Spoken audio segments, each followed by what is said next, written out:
Shalom sekali lagi saudaraku yang terkasih. Puji Tuhan ya, kita melanjutkan Bible study kita, The Prayer of Protection. Ya, ini dari era penuh bahaya, kita hidup tanpa ketakutan. Sangat berharga ya. Kita punya doa perlindungan dari Mazmur 91. Ya, ini bab 9 bagian yang kedua. Dari awal Mazmur 91 ayat 1 sampai ayat 12 semua tentang proteksi perlindungan yang luar biasa. Ya, begitu aman, super aman di dalam Yesus yang maha tinggi, maha kuat, maha kuasa. Ya, itu perlindungan. Kalau main bola tuh ofensif ya, pertahanan kita aman. Nah, waktunya untuk menyerang. Ya, judul dari bab yang ke-9. Ya, bagian pertama di minggu lalu, Jumat lalu ya. Jadi setelah kita diluputkan atau diluputkan ya dari jerat penangkap burung, ya, jerat penangkap burung dipasang sama pemburu kan, ya, gambaran iblis mencoba mencegat, menangkap, menjebak, ya, menipu dan segala macam di dalam dunia ini. Dia nggak bisa menyerang langsung, nggak bisa, tapi berusaha menjebak. Nah, kalau udah ketahuan, diluputkan kita dari jerat penangkap burung, ya, itu kan nggak kelihatan tuh. Tapi Tuhan luputkan kita, super aman tadi kan. Ya, kita memburu dia sekarang. Ya, pemburu jadi diburu. Nah, itulah waktunya untuk menyerang. Yang kita ulangi lagi ya, dari Mazmur 91 ayat 13. Singa dan ular tedung akan kau langkahi. Ya, gambaran singa nanti kita Jumat lalu kita udah dengar. Singa yang mengaum-ngaum. Nanti kita baca juga dari Petrus 5. Ular tedung, ya, beracun. Bisanya di mulut. Ya, makanya tipuannya di mulut. Supaya orang Kristen memperkatakan bukan kebenaran, tapi yang salah. Menghukum diri sendiri gitu ya. Berkata negatif, kata celaka, kebusukan dan segala macam. Nah, itu bicara ular yang berbisa. Kita langkahi, artinya kita nggak pedulikan, kita melangkah terus maju. Dan engkau, yaitu kita, menginjak anak singa dan ular naga. Ya, kita injak-injak musuh. Jadi musuh, Tuhan yang berperang taruh di bawah kaki kita. Nah, ini waktunya menyerang. Artinya kita nggak mau diam aja. Cuman dia apa? Dianiaya gitu sama iblis. Oh, nggak mau. Ya, atau ditipu-tipu aja terus, nggak bisa. Ya, nggak bisa. Ya, misalnya ya nggak apa-apa deh, sakit. Ada orang gitu kan. Dulu saya makannya jorok sih sehingga saya kena cancer. Ada orang bilang begitu. Nggak ada urusan, kita ditebus. Nah, itu menginjak itu jadi kita bukannya pasrah gitu. Ya, pasrah deh, dia lebih gede, dia lebih berkuasa, nggak bisa. Ya, sama-sama katakan pemburu itu, yaitu iblis, sekarang jadi diburu. Kita yang memburu dia. Ulangi ya, 1 Petrus 5 ayat 8. Ya, sadarlah dan berjaga-jagalah. Artinya kita sadar, nggak tidur. Artinya kita sadar, nggak dikadalin. Awake to righteousness, ayat yang lain. Sadar akan kebenaran. Sama-sama katakan sadar akan kebenaran. Ya, lawanmu si iblis berjalan keliling sama seperti singa yang mengaum-ngaum. Nah, dia pura-pura menipu, ya, artinya pura-pura menjadi singa Yehuda. Nah, nanti kita lihat ya, dijelaskannya. Mencari orang yang dapat ditelannya. Jadi dia nggak bisa telan kita. Dari ayat ini jelas, dia tidak bisa telan kita secara langsung. Tapi dia cari. Dia bodoh-bodohin, kena jebakannya, ya dimakan. Nah, kita akan bongkar semua tipuan iblis ini sekarang. Amin. Ya, jadi ngaum-ngaum juga bicara nakut-nakutin. Ya, makanya sekarang banyak film horor kan, kalau di bioskop, supaya ketakutan. Akhirnya orang ketakutan. Sebenarnya menakut-nakuti diri sendiri nonton film horor nggak berguna sama sekali. Nyusahin diri mah iya. Ya, banyak orang tapi senang. Ya, bingung juga ya. Karena iblis nggak bisa langsung caplok kan. Oh tuh ada apa? Namanya setan itu macam-macam deh. Ya, di pohon. Nggak bisa apa-apa. Cuman dia nakut-nakutin gitu ya. Kuntilanak gitu misalnya. Terus orang takut lewat situ numpang-numpang. Ya pokoknya dia nakut-nakutin. Nah kita buat apa takut? Di dalam diri kita bukan roh ketakutan. Ya. Amin. Roh yang roh damai sejahtera, ya, bukan roh ketakutan yang memimpin kita di dalam pikiran yang tenang, ya, dan kasih. Dalam kasih tidak ada ketakutan. Nah, iblis berusaha juga menjebak orang-orang Kristen. Dia pura-pura seolah-olah Tuhan itu masih marah. Nah, Amsal 19 ayat 12. Kemarahan raja adalah seperti raung singa muda. Nah, ini bicara Yesus Tuhan. Ya, kemarahan buat siapa? Bukan buat kita, gitu, saudara. Saudara harus bisa pisahkan. Murka Tuhan buat siapa? Buat orang di luar Yesus. Buat musuh-musuh. Buat kita apa? Tetapi kebaikannya seperti embun yang turun ke atas rumput. Kok Bapak mau kebaikannya aja, nggak mau murkanya? Murkanya sudah diserap habis oleh Yesus di kayu salib 2000 tahun yang lalu. Tidak ada sisa buat kita. Kok enak? Ya emang enak kalau jadi orang Kristen. Udah gitu aja. Kalau kamu nggak suka, kalau kamu suka, ya jadi orang percaya. Orang cuma-cuma kok, nggak ada persyaratannya, hanya mengaku dengan mulut, percaya dengan hati. Seperti embun yang turun di atas rumput, segar. Itulah yang kehidupan kita. Hidup di dalam goodness of God. Mulut kita berkata tentang apa? Goodness of God. Kebaikannya. Masa kebaikannya aja? Ya iya, saudara. Hanya ada berkat dan kebaikan, kasih. Sekali lagi, murka, kemarahan, ya, geram, penghukuman, udah nggak ada, udah ditikul Yesus. Ya, makanya auman itu bicara penghukuman, tuduhan, penghinaan, supaya kita lari dari Tuhan. Nah, itu yang iblis buat. Supaya, ya, bukannya kita berlindung di dalam perlindungan di bawah sayapnya, supaya lari. Nah, ini kita kelihat taktiknya iblis. Makanya kita PY aja.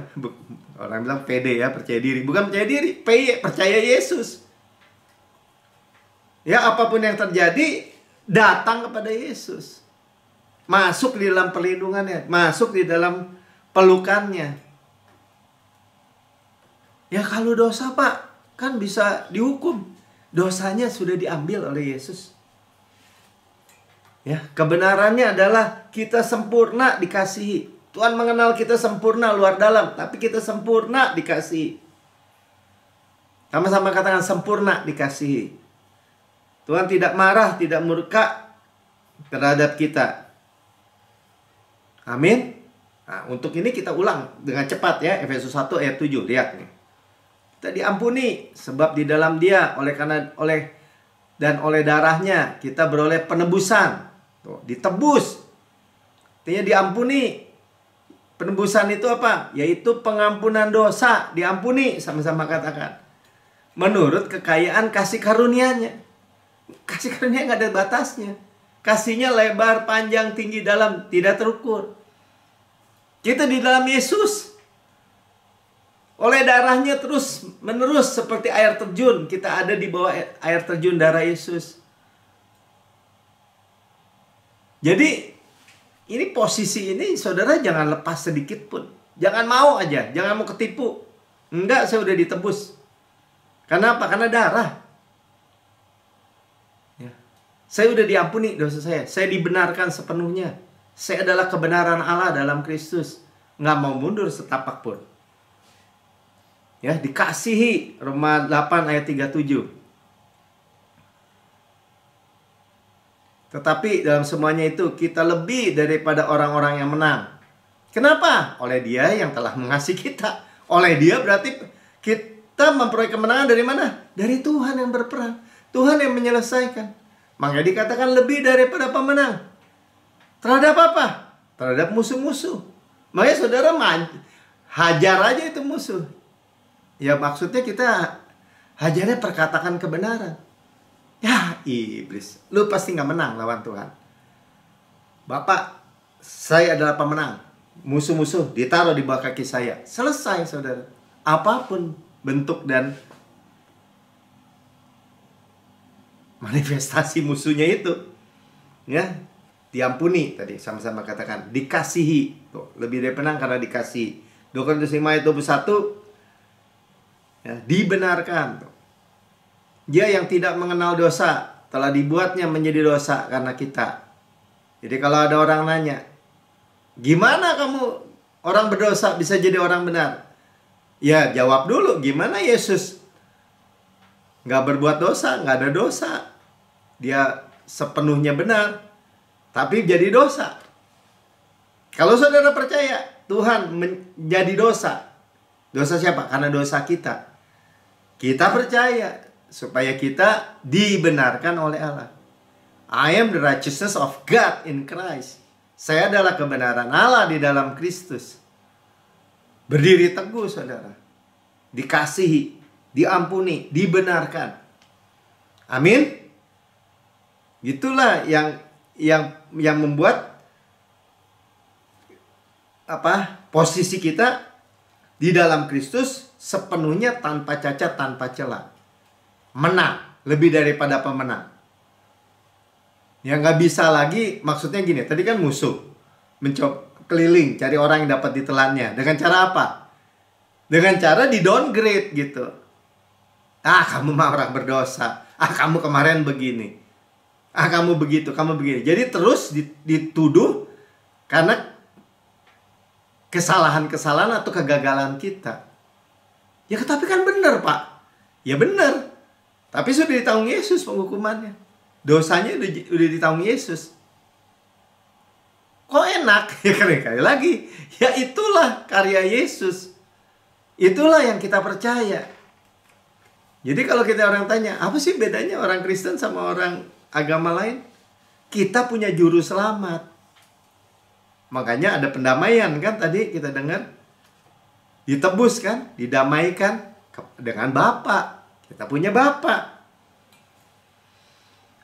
Nah, karena itu kita berani kan datang bukan kepada tahta penghukuman. Ibrani 4 ayat 16. Ini posisi-posisi kita supaya kita tahu, oh musuh mah gak akan bisa menang lawan kita. Ya, sebab itu marilah kita dengan penuh keberanian. Sebab tadi kan kita sudah diampuni, dikasih, dibenarkan, menghampiri tahta kasih karunia. Bukan tahta penghukuman. Ya banyak orang Kristen bahkan masih percaya bahwa Tuhan akan menghukum. Wah, kan tahta pengadilan Kristus. Oh, itu Bema Seat of Christ. Apa itu, Pak? Ya, panggung untuk memberikan kepada kita mahkota. Stefanos, yaitu mahkota itu, kayak pemenang. Nah, itu menghampiri tahta kasih karunia supaya apa? Supaya dihukum? Enggak, jelas dikatakan supaya kita menerima rahmat. Rahmat apa? Rahmat adalah yang kita layak terima, yaitu penghukuman. Kita nggak terima, kita terima rahmat namanya. Dan menemukan kasih karunia. Kasih karunia apa? Kan rahmat sama kasih karunia sama. Untuk ini menemukan kasih karunia adalah yang tidak layak kita terima, yaitu berkat misalnya. Berkat Abraham misalnya. Kita nggak layak terima, tapi kita terima. Ulang Pak, ulang.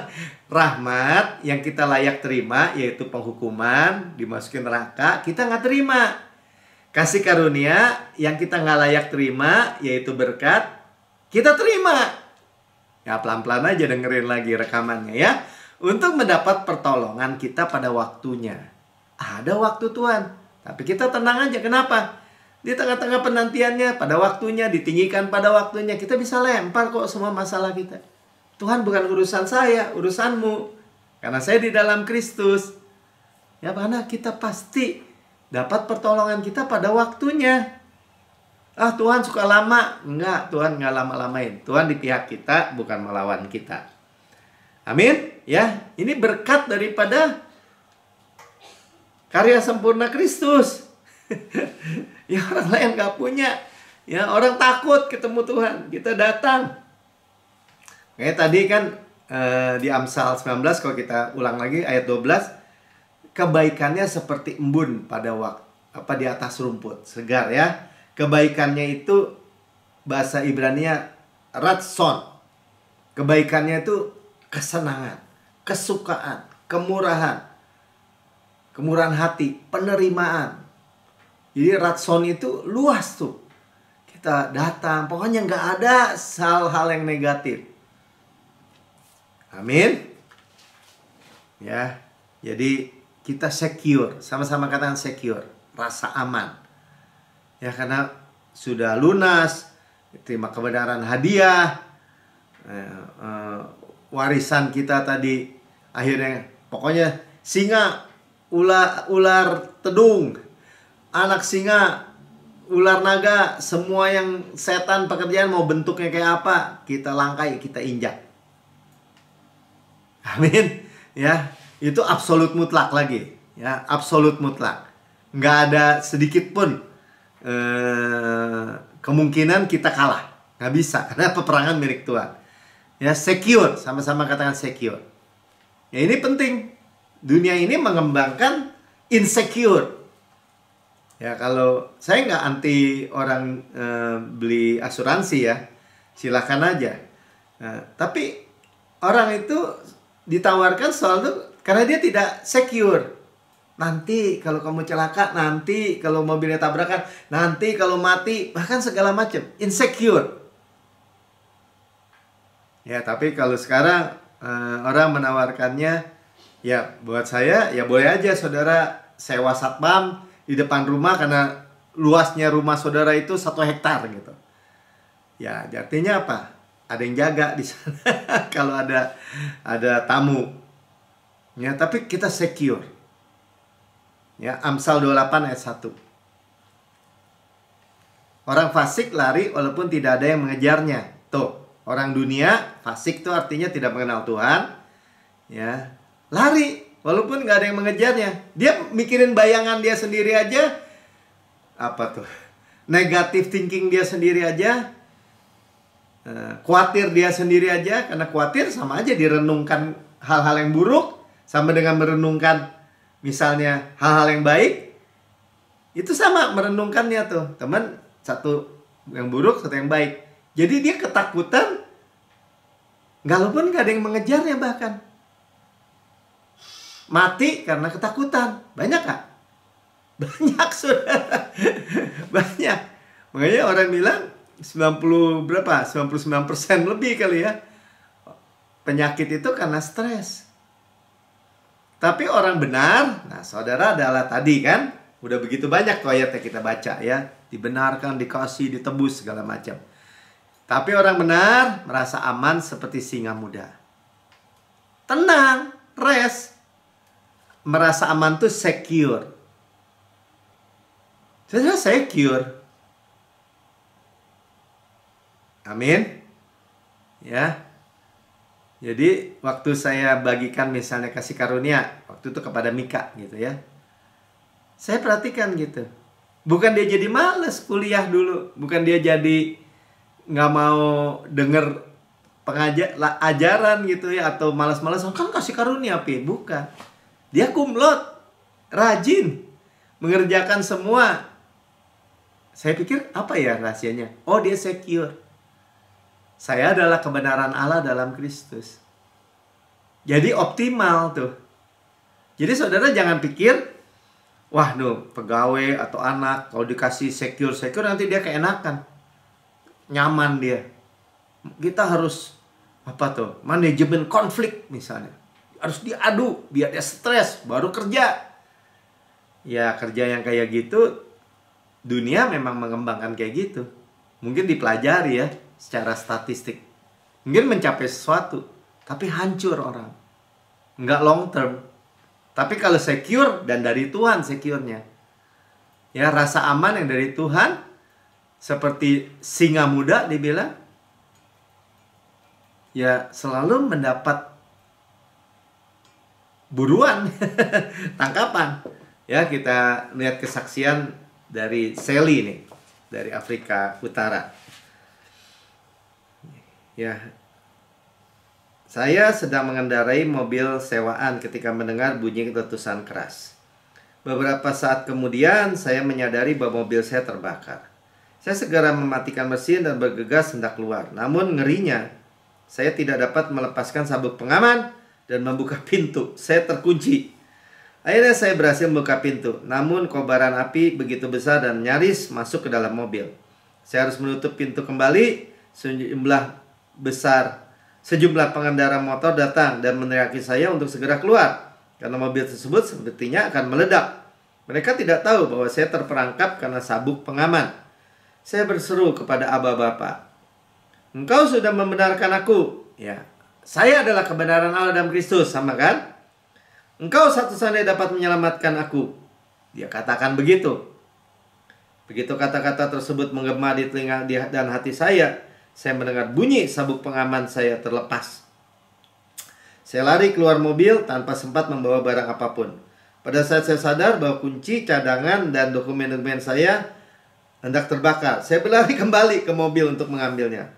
Semua orang di sana berteriak meminta saya menjauh dari mobil yang terbakar itu. Kemudian seorang pengendara motor yang berani ikut menolong saya dengan sebuah pemadam kecil, memecahkan kaca bagian belakang dan mengambil tas saya. Tepat pada saat itu mobil pemadam kebakaran tiba dan berhasil memadamkan api. Mobil tersebut tidak meledak sama sekali. Saya bersyukur kepada Tuhan karena telah menyelamatkan saya dalam situasi genting yang penuh bahaya ini. Saya sadar bahwa iblis sudah lama dikalahkan dan kita tidak perlu takut akan apapun.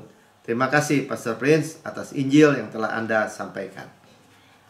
Karena perlindungan Tuhan absolut mutlak. Amin. Ya. Jadi luar biasa ya.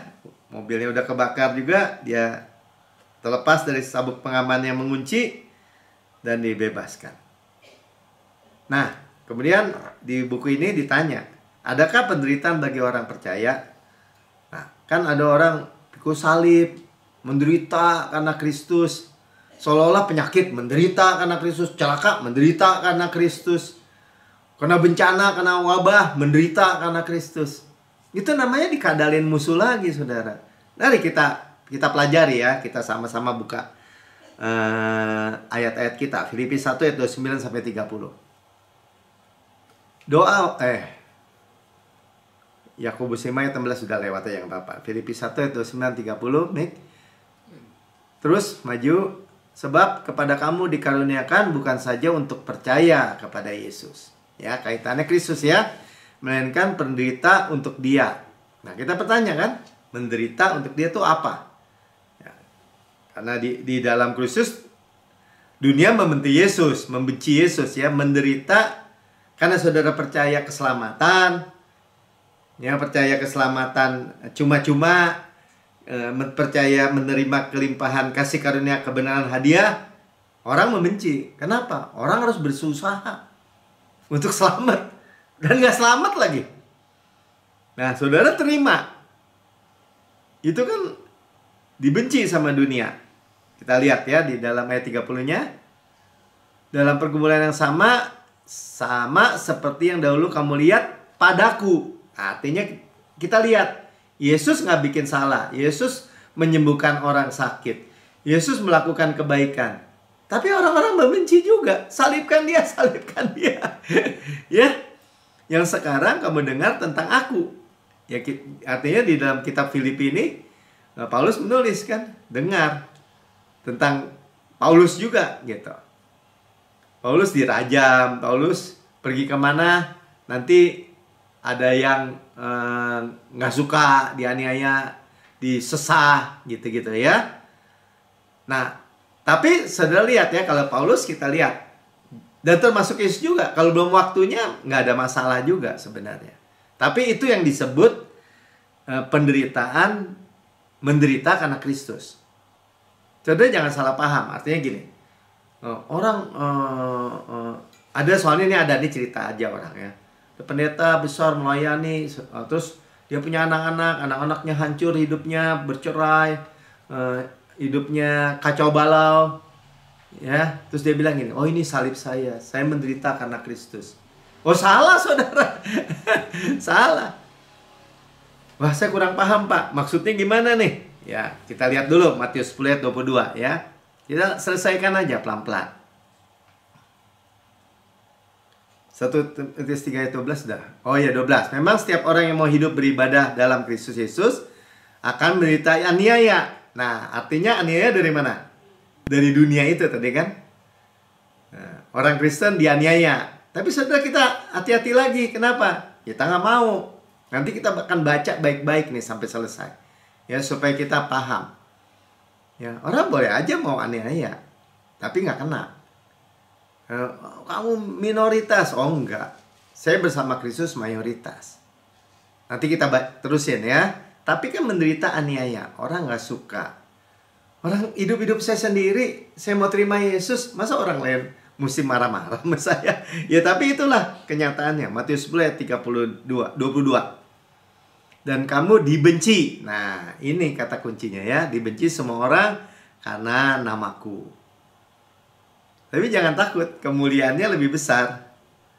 Ya, nggak ada masalah sebenarnya. Nanti kita lihat ya, tapi orang yang bertahan, nah itu kan, orang yang bertahan artinya apa? Tetap teguh. Ya, orang dibenci terus, ya dilepas Yesusnya. Ya mau ngapain? Ya, sampai kesudahannya akan selamat. Artinya apa? Bukan selamat, dia hilang keselamatan, bukan saudara. Ya kalau kita bertahan, pasti ditolong sama Tuhan gitu. Ya pasti akan menang maksudnya selamat tuh. Ya mau diapain kayak tadi, mau dicelakain Paulus. Ya dia tetap aja selamat. Itu maksudnya. Ya terus orang tanya kan. Orang seringkali mengkaitkannya dengan Ayub lagi. Ya itu buktinya Ayub. Kita juga bisa menderita karena kayak Ayub kita udah tahu ya, bukan Tuhan yang kasih dia penyakit atau semuanya habis. Bukan, tapi memang di perjanjian lama waktu saat Ayub itu ya iblis yang lakukan. Ayub nggak tahu aja. Ya. Tapi coba kita baca ya, kita di dalam Kristus nggak bisa sekarang. Kenapa? Karena spotnya iblis untuk mendakwa seperti dia mendakwa Ayub, titik itu udah ada darah, udah nggak bisa. Nggak bisa kita didakwa seperti Ayub. Ya, oleh iblis, nggak bisa. Karena kita, makanya Ayub bilang ini, Ayub 9 ayat 33. Tidak ada wasit atau mediator. Ya mediator itu pengantara di antara kami yang dapat memegang kami berdua. Maksudnya gini, dia nggak punya pengantara seperti kita punya sekarang. Ya, intercessors. Siapa? Yesus. Kita punya Yesus. Ayub nggak punya pada waktu itu. Yesus belum mati di kayu salib. Coba aja dia punya, dia bilang. Ya, mediator. Ayub 33 ayat 23 sampai 25. Kita lihat ya. Jikalau di sampingnya ada malaikat penengah. Nah, penengah ini mediator juga. Pengantara. Satu di antara 1000, dia bilang satu aja. Untuk menyatakan jalan yang benar ya kepada manusia. Yesus yang menyatakan jalan yang benar. Kenapa? Akulah jalan, kebenaran, hidup. Tidak ada seorang pun datang kepada Bapa kalau tidak melalui aku. Kita punya. Ayub nggak punya. Makanya dia mengeluh. 24. Maka ia akan mengasihaninya. Kalau ada aja pengantara. Nah ianya itu huruf besar ya. Ya, dia akan mengasihani kita. Nah kita dikasihani kan dengan berfirman, lepaskan dia. Jadi Ayub bilang ini, kalau saya punya mediator seperti kamu, Melki gitu ya, iblis nggak bisa mencengkeram dia, supaya jangan dia turun ke liang kubur. Nggak bisa iblis menjamah kita untuk mematikan kita. Uang tebusan telah kuperoleh. Ya artinya Bapak udah memperoleh tebusan darah untuk beli kita. Ya ini sekali lagi ya, gambaran perjanjian lama itu adalah substansinya perjanjian baru. Bahkan dalam kisah Ayub. Tentang penebusan, tentang mediator. Luar biasa ya. Amin. 25. Tubuhnya mengalami kesegaran seorang pemuda. Tuh, walaupun Ayub begitu korengan ya, sampai garuk-garuk pakai beling, enggak dipulihkan lagi. Ia seperti pada masa mudanya. Diperbarui lagi, saudara. Dari zaman Ayub aja udah ada, dimudahkan lagi, disembuhkan lagi. Saudara dan saya memiliki pengantara. Katakan, ya. Karena ini Ayub 33 ini Elihu ya. Elihu itu adalah gambaran sang pengantara. Gambaran Yesus. Ya. Jadi menjelaskan kalau Elihu yang paling muda kan, ada Elifas, ada Bildad, ada Sofar tuh yang dia bilang penghibur sialan kata Ayub. Kenapa? Karena mereka membawa Ayub hanya kepada pembenaran diri. Tuh dia cerita Elifas. Ya, coba kamu kayak orang pengalaman orang-orang tua yang benar hidupnya. Ya, Bildad juga gitu. Ya, tradisi-tradisi. Sofar legalistik. Wah, kalau kamu melanggar, ya pokoknya gitu-gitu deh. Semua tentang diri. Nah, hanya Elihu ya yang penghibur terakhir. Ya, ini kita nggak bicara Ayub terlalu dalam. Ya, yang bicara tentang pengantara, yaitu Yesus. Amin.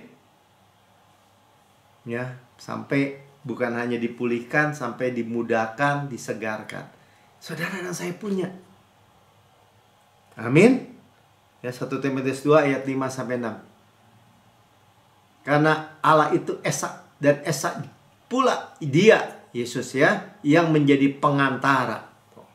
Kita punya. Sama-sama katakan, saya punya pengantara. Intercessor. Jembatan loh, antara Bapa Allah dan manusia. Bapa Allah dengan kita, yaitu manusia Kristus Yesus. Pengantara. Pendamaian. Ayat 6. Yang telah menyerahkan dirinya sebagai tebusan bagi semua manusia. Yesus penebus, juru selamat. Itulah kesaksian pada waktu yang ditentukan. Ya, kesaksian buat kita. Kita bersaksi juga ya, Yesus pengantara, juru selamat. Sehingga kita bisa menatap masa depan dengan penuh pengharapan. Mazmur 23 ayat 6. Kebajikan dan kemurahan belaka mengikuti aku seumur hidupku. Goodness. Ya. Kebajikan and mercy, kemurahan. Hanya ada kemurahan. Hesed tuh. Mengikuti, follow me, ya, hunt me down bahasa Inggrisnya juga. Mengejar aku seumur hidupku. Kenapa? Karena kita punya pengantara. Kita punya juru selamat. Ujungnya apa? Aku akan diam dalam rumah Tuhan sepanjang masa. Sepanjang hidup kita punya goodness, hesed. Ya. Amin. Dan kita diam di rumah Tuhan sepanjang masa, kekal selama-lamanya. Luar biasa ya. Maka kita memiliki masa depan penuh pengharapan. Setiap hari, setiap waktu. Otoritas atas maut. Kematian maut telah dikalahkan.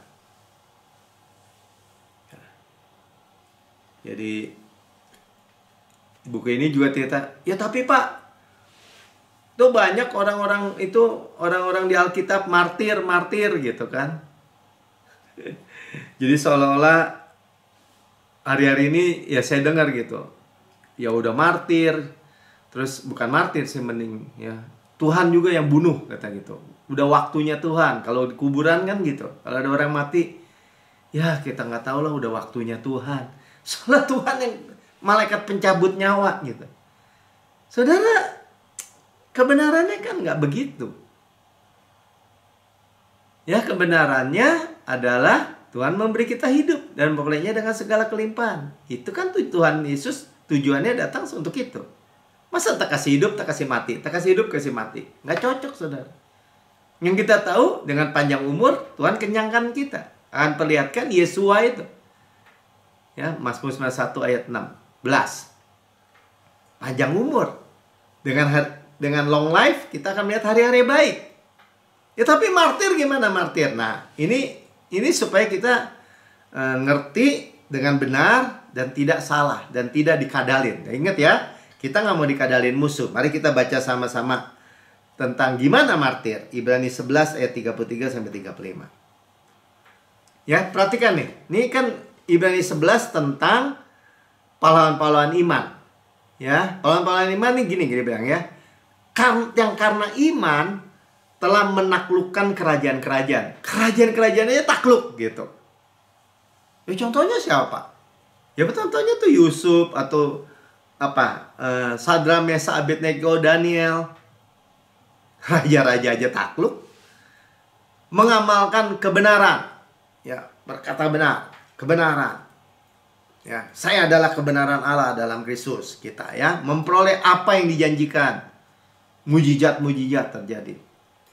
Menutup mulut singa-singa. Tuh, pahlawan iman.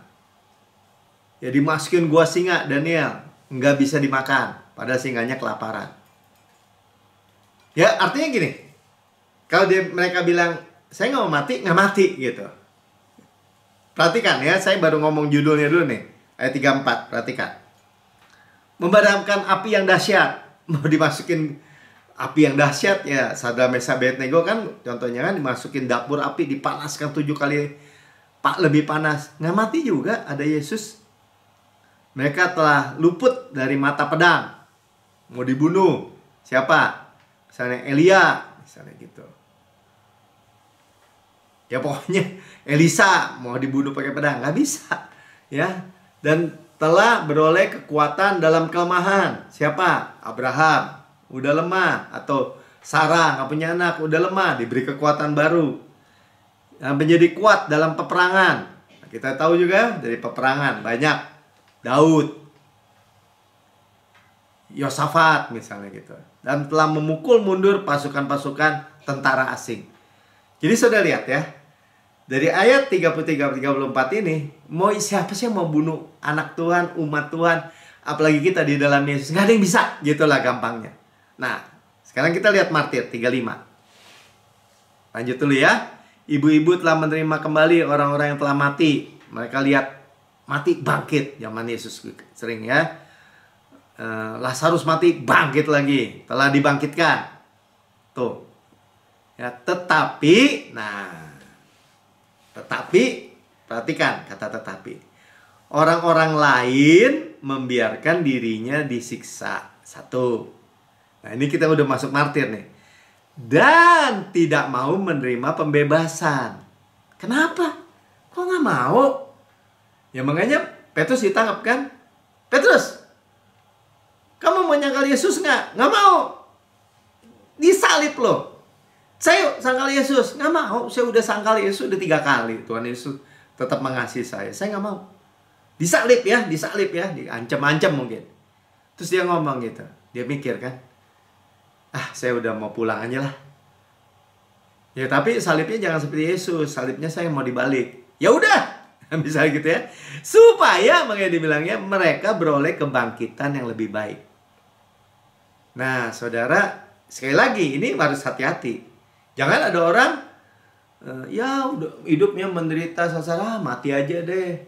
Hidupnya kurang, ya mati aja deh. Itu nggak mencintai hidup, nggak melihat hari-hari baik. Nggak begitu ceritanya. Tapi kita lihat ya, waktu misalnya orang-orang Kristen dianiaya, dimasukin Kolosium. Kalau mereka bilang gini, singa, mulut lu tutup, nggak bisa makan saya. Bisa nggak? Di dalam nama Yesus.